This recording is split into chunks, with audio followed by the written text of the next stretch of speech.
Welcome back to the best of American motorcycle racing. I'm Bruce Flanders, and we are in New Hampshire, Breyer Motorsports Park to be exact.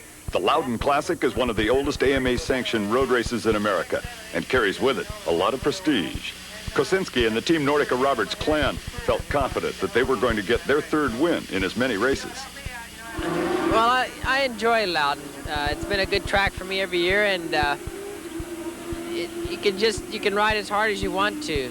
And it's a track that really demands a lot. It's always hot.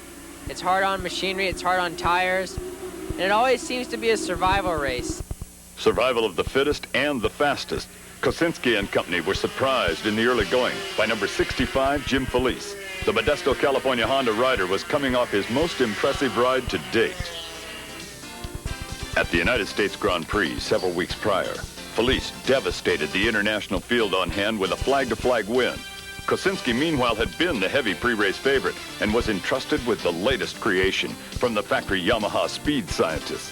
At the end of the day, Kocinski came away empty-handed and didn't even earn a rostrum position. Felice, on the other hand, had demonstrated to those in attendance at Laguna Seca that he was the fastest 250 rider in the States. Kocinski followers thought otherwise. Back to Loudon. Joining Kocinski and Felice at the head of the pack was former series champ, number 3, Don Green. Although Green is larger than most 250 riders, he can really ride these little machines. His ability to manhandle a 250 GP bike has earned the California rider 3 national 250 titles. On lap 19 of 34, it became a two-rider battle for the lead, as Felice threw away the Honda. At that point in the race, Kocinski reached down for that little something extra to put a comfortable margin between he and Green.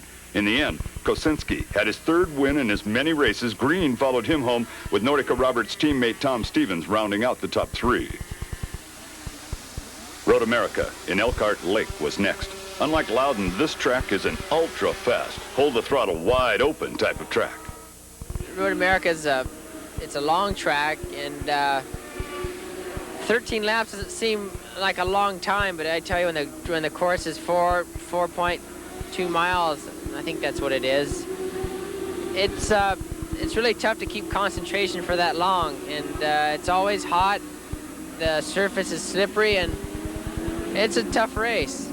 It turned out to be tougher than tuner Bud Asplund would have ever imagined. The number 1 Yamaha called it quits for the first and what was to be the only time during the '88 season. Well, I was hoping that I was just dreaming if that was happening. I tell you, I looked around to make sure I was where I was at, because that was really the low point of my '88 season. That was really the worst thing that ever happened. It was that's some feeling that I'd never really care to experience again.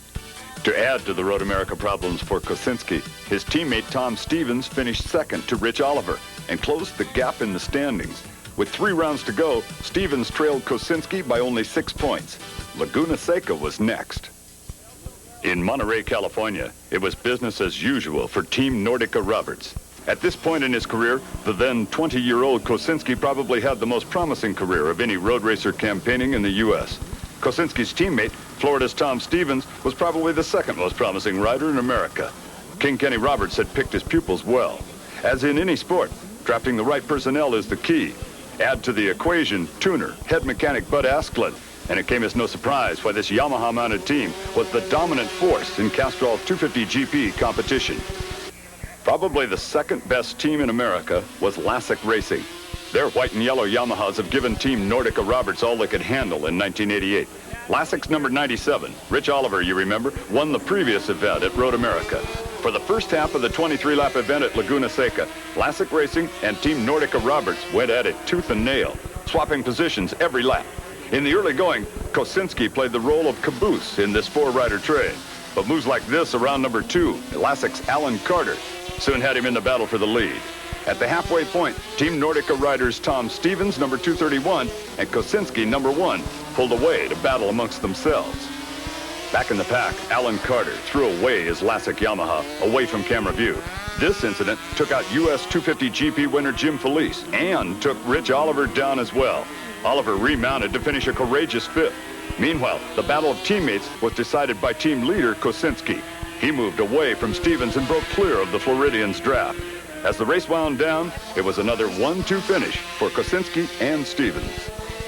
I just wanted to go out and try to win Laguna's Sake. It's a big, prestigious race, and it's near my home and a lot of hometown people, so it was definitely one of the races that I wanted to win. And, you know, Kenny was there and his family and just a lot of people, so that was one of the best places that I could ever won at.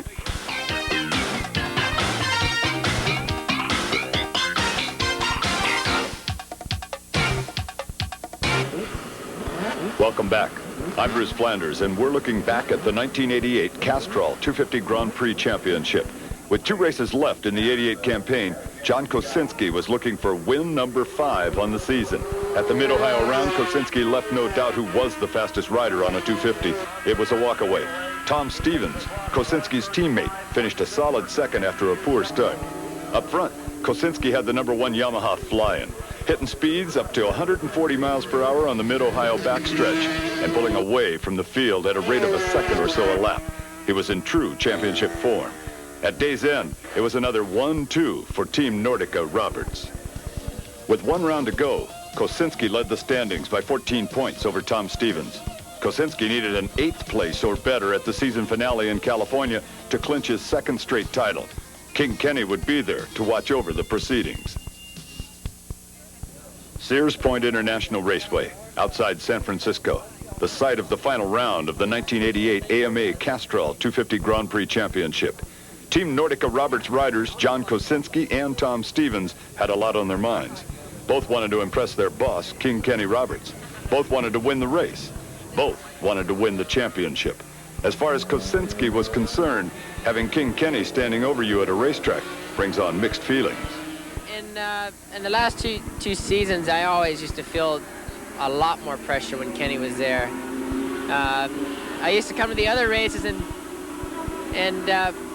think, well, wow, you know, I wish Kenny could be here, you know, to see how I'm doing, to see if, you know, if he could help me out. But then when I would go to the races and he was there, I would wish that he wasn't there. It was, it always took me a bit to get going up to speed at first when Kenny was there, because I was feeling the pressure, you know, so.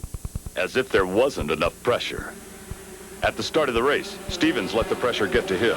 He jumped the start, and although it seemed for a while he would get away with it, he had to come into the pits for a stop-and-go penalty.